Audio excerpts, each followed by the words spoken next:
তো কেমন আছো বন্ধুগণ? আশা করি ভালো থাকবে। তো আমি সকালে ভাত রাঁধতেছিলি, মা গেছিল সিনাতে, তো আমাকে একাই রাঁধতেছিল ভাত। তারপরে আমি কুলি দিকে যাই, দেখছি আমাদের ছোট টপ পেঞ্জামা পরে আর বেড়াই গেছে। আমি বলি কথা যাবি নাকি গো? ও বলছে না, তো বলছে ঠান্ডা লাগছে গো। তো আর দমে কুয়াশ পড়তেছিল, দেখতেই পাইছো তোমরা। যখন কুয়াশটা পড়তেছিল না, আর কি বলে বুঝাবো। তারপর আমি চলে এলাম মুখ ধুতে বান দিকে। তো বান দিকেও এসে দেখছি এত কুয়াশ দেখা যাচ্ছে না, দূর দূর নেই, দেখতে পাচ্ছ তোমরা। আমাদের বাঁধটাকে যেমন ঢাকাই আছে।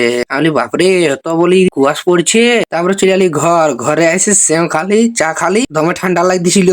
সেও চা রুটি ছিল, রুটি খাইয়ে দিলি। তারপর চলে আসলি কুলি দিকে এরা ধান লোড করতেছিল। তো তোমরা দেখো অর্ধেকটা ধান লোড আছে আর ধান আনতেছিল। তো আমি বলি তোমাদেরকেও দেখালি। আর এখানে দেখতেই পাচ্ছি এরা চাপছিল গাড়িটাই। আমিও বলি যাবো তাহলে ইয়ার সাথে। তো আমি আর কাকা যাবো। তো আমি আর কাকা গাড়িটা নিয়ে বেরিয়ে গেলি। তো আমাদের রাস্তাটাই যাতেছিলি ধান খাদানটাকে। তারপরে আমরা চলে আলি মান্ডিকে। দেখতে পাচ্ছ দমে ধান দিয়েছিল লোকে। তো আমরাও বলি দিয়ে দি। তো আমাদের দিতেছিল ধান, অর্ধেক গিলা নামাইছিল, অর্ধেক গিলা ছিল গাড়িতে।